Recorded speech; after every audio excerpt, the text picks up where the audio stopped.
My dear friends, तो देरी ना करते हुए शुरू करते हैं हम आज के इस एपिसोड को। और स्टार्टिंग में ही हम देखते हैं कि किस तरीके से हमारी ऑडिटे हाफते हुए हमारे हीरो की सौतेली माँ के पास आती है और उन्हें कहती है कि मुझे समझ में नहीं आता है कि आपने इस तरीके से धमकी का लेटर भेजकर मुझे यहाँ पर क्यों बुलाया है। और तभी फिर उसकी माँ बहुत ही काम अंदाज में कहती है, असल में मैंने तुम्हारे पापा का लेटर लिखा है जो उन्होंने खुद मुझे भेजा है। हाँ, लगता है उनकी मेमोरी वापस आ गई है, तभी तो उन्हें सब कुछ याद आ गया है ना। और तभी फिर हमारी हीरोइन कहती है कि क्या कहा आपने कि मेरे पापा ने डायरेक्टली लेटर आपको सेंड किया है। हाँ, तुम ऐसा कह सकती हो। वो असल में ये नहीं बताती कि किस तरीके से साजिश करके उसने लेटर यहाँ पर मंगवाया है। और तभी फिर हमारी ऑडिटे बात को संभालते हुए कहती है, लगता है मेरे पापा कुछ ज़्यादा ही बीमार हैं, इसलिए उन्हें कुछ गलतफहमी हो गई है। और जैसा कि आपने कहा कि वहाँ पे एक्सीडेंट हुआ था, तो सच में एक्सीडेंट हुआ था और वो बहुत ही ज़्यादा शॉक में जा चुके हैं, इसलिए उनकी याददाश्त सारी की सारी जा चुकी है। उन पे भरोसा मत कीजिएगा अगर उन्होंने किसी भी बात को कुछ भी घुमा फिरा के लिखा हो।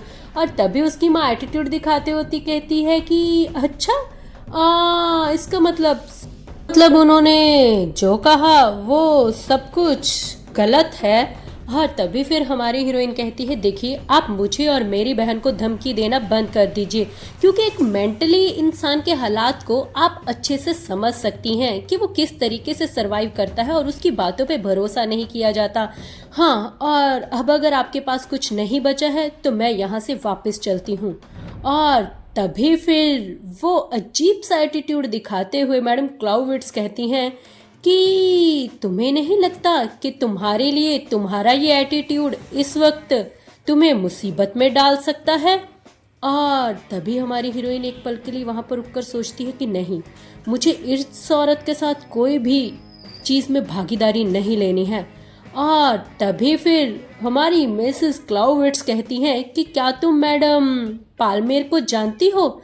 तुम्हें वो तो याद होंगी ही ना, क्योंकि वो तुम्हारी लैंडलॉर्ड जो थी। और ये बात सुन के हमारी हीरोइन के जाते हुए कदम एकदम से रुक गए। और तभी फिर वो बताती है कि हाँ है, अब तुम्हें वो याद आ रही है ना। और तुम्हारे पापा ने ये कहा है कि वो विटनेस है वहाँ की। और ये बात सुनकर एकदम से हमारी हीरोइन हैरान हो जाती है और मन में सोचने लगती है कि उसे तो कुछ भी याद नहीं था ना। अगर उनकी याददाश्त आ भी जाए तो वो किसी की रिपोर्ट कैसे कर सकते हैं। और तभी उसे वो वक्त याद आता है जब टीरा रोते हुए कहती है कि अगर किसी ने इस बिल्डिंग में हमें देख लिया होगा तो क्या होगा। और तभी हमारी हीरोइन सोचती है कि क्या सच में वहाँ पे उस वक्त कोई विटनेस था। हाँ, हमारी क्लाउविट्स तो इतराते हुए कहती है, पिता ने लेटर में लिखा है कि मुझे कुछ क्लियर करना है और उन्होंने टीरा को बुलाया है और मैडम पालमेर को भी अपने हॉस्पिटल में बुलाया है।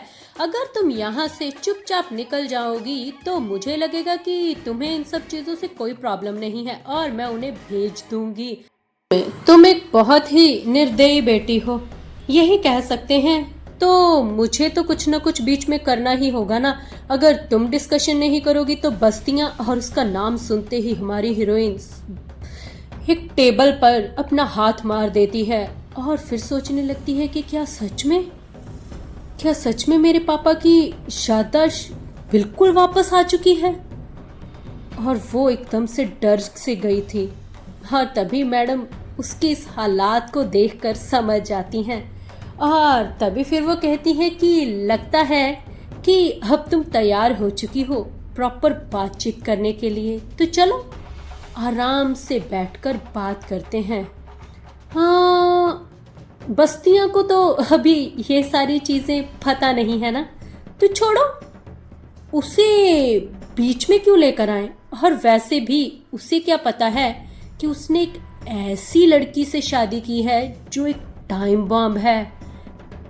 तो अपने बाप को ही मारने की कोशिश की और दूसरी ने उस साजिश को पूरा होने के लिए उसका साथ दिया। हाँ, और जब ये खबर न्यूज़पेपर में छपेगी तो बस्तियों की इज्जत की तो धज्जियां उड़ जाएंगी ना। अरे क्या बात है, स्टोरी बहुत ही ज़्यादा इंटरेस्टिंग लगने लगेगी। ते बड़ी बात तो ये है कि वो लड़की महाराज की बहन की बेटी है, पूरे के पूरे राज्य में ही। वाह, क्या माहौल बन जाएगा ना। ये बात सुन के हमारी हीरोइन को तो गुस्सा आ जाता है, तभी तो उसने जो कंधे पे हाथ रखा हुआ था वो उठा के पटक देती है और गुस्से से उसे देखकर कहती है कि अगर तुम्हें सच में एक बहुत बड़ा स्कैंडल ही खड़ा करना था, जब बस्तियों की इज्जत को पांव में रोना था, तो तुम मुझे यहाँ पर धमकी भरा लेटर देकर नहीं भेजती। तुम्हें पक्का कुछ न कुछ चाहिए ना, बताओ क्या चाहती हो तुम। और उसकी ये बात सुन के वो मुस्कुराने लगती है और कहती है कि हाँ, मैंने सोचा कुछ और था, मगर ये इतनी भी बेवकूफ नहीं है। अब मैं इसे और ज्यादा पसंद करने लगी हूँ, क्या करूँ। और तभी फिर वो कहती है कि ठीक है, मगर अपनी बात कहने से पहले मैं तुमसे एक बात पूछना चाहती हूँ, क्या तुम मुझे सच सच जवाब दोगी। और हमारी हीरोइन उसे देखने लगती है और कहती है कि क्या तुम अपने पति से सच में प्यार करती हो। और उसकी ये बात सुन के हमारी हीरोइन उसके सवाल को समझ नहीं पाती और जवाब देने के लिए पहले तो वो अपने होंठ खोलती है और फिर एकदम से कुछ सोचकर अपने उन होठों को बंद कर लेती है, मानो उसके अंदर बहुत ही बड़ा सैलाब आ गया हो, वो भी भावनाओं का। और वो कोई भी जवाब नहीं दे पाई और उसे इस तरीके से बुत बना हुआ खड़ा देख क्लाउविट्स समझ जाती है कि आखिर उसके दिल में जगह बना ही ली है बस्तियां ने। और तभी फिर वो मुस्कुराते हुए कहती है, चलो अच्छी बात है, अब सीधा पॉइंट पे बात करते हैं। और तभी वो उसे कुछ करने के लिए कहती है, कुछ ऐसा जो कि शायद वो कभी भी नहीं करना चाहती थी। दूसरी तरफ हम देखते हैं कि हमारे हीरो घर पर एंट्री करते हैं रात को बिल्कुल नशे की हालत में, जो कि अपने कुलीग के साथ मिलकर आ रहे थे, क्योंकि आज उनकी जो पेपर थी एप्लीकेशन वो सबमिट हो चुकी थी जाने के लिए। और वो यही सोच रहे थे कि जैसा जैसा सोचा है सब कुछ वैसा ही हो रहा है और ये बहुत ही अच्छी बात है। और साथ में ही उसे याद आता है कि कैसे उसके सीनियर्स दारू पीकर बोल रहे थे कि हाय मैं तुम्हारे बिना यहाँ पर कैसे रहूँगा, मुझे तुम्हारी बहुत याद आएगी। और तभी फिर हमारे हीरो सोचते हैं कोई बात नहीं, उसकी ऐसी हालत देखकर उसे बर्दाश्त करना, चलो वो मेरे बहुत काम आता है, इतना तो मैं उसके लिए प्राइस पे कर ही सकता हूँ ना, यानी कि इतना तो मैं उसके लिए कर ही सकता हूँ कुछ। और फिर मन में यही सोच रहा था कि ओडीटे को तो मेरी हालात का पता ही नहीं होगा, इस वक्त तो वो चुपचाप अपने बेडरूम में सो रही होगी। मगर वो तो एकदम से चौंक जाता है, क्योंकि उसे नहीं पता था कि इतनी रात तक ओडीटे उसका इंतजार करेगी। वो सामने खड़ी एक खूबसूरत सी लड़की को देख रहा होता है, जो कि कहती है बस्तियां तुम आ गए। और उसका मन खुशी से बागो बाग हो उठता है और कहता है कि मुझे तो लगा था कि तुम अब तक सो गई होगी। और तभी फिर हमारी हीरोइन कहती है कि सच कहूँ तो मैं तुमसे ये बात करने के लिए बैठी थी कि आगे चल के हमें कॉन्ट्रैक्ट के मुताबिक क्या करना है। और तभी हमारे हीरो उसके गिरे हुए उस शॉल को उठाने लगते हैं, उठाकर उसे बड़े प्यार से पकड़ाते हुए फिर वो कहते हैं कि वो मेरे से कहीं इधर उधर रखा गया है, कोई बात नहीं, जब मिलेगा तो मैं देख लूंगा। और हमारी हीरोइन उसके हाथ से अपना शाल को वापस लेती है और उसे बड़ा ही मुस्कुराते हुए कहती है आपका बहुत बहुत धन्यवाद मेरे प्यारे से हस्बैंड। और हमारे हीरो उसे घूर कर देखने लगते हैं।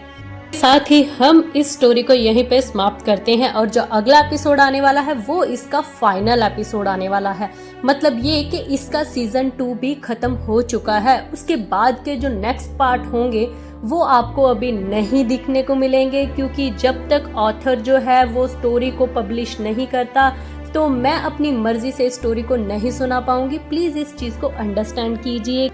और एक जो मेरे न्यू सब्सक्राइबर हैं शायद उन्हें नहीं पता, जो मुझे सिर्फ मेरी वीडियोस में मतलब सुनते ही रहते हैं, उन्हें ऐसा लगता है कि मैं खुद ड्राइंग करके खुद स्टोरी भेज रही हूँ, मगर ऐसा नहीं है। ये पब्लिश होते हैं, वीकली पब्लिश होते हैं, जिसकी वजह से जो आपका फेवरेट मैन हुआ है सिस्टर वाला, मैं उसे रेगुलर नहीं कर पा रही हूँ, क्योंकि हर हफ्ते के बाद उसका एपिसोड रिलीज होता है, वो भी एक, और इसीलिए हफ्ते में एक बार ही उसका एपिसोड डाल सकती हूँ मैं, क्योंकि अब ऑथर ही पीछे से एक भेज रहा है। तो थोड़ा सा इस बात को अंडरस्टैंड करने की कोशिश करें। और ट्रेस ऑफ द मून भी जल्दी आ रहा है। Thank you so much guys, bye bye.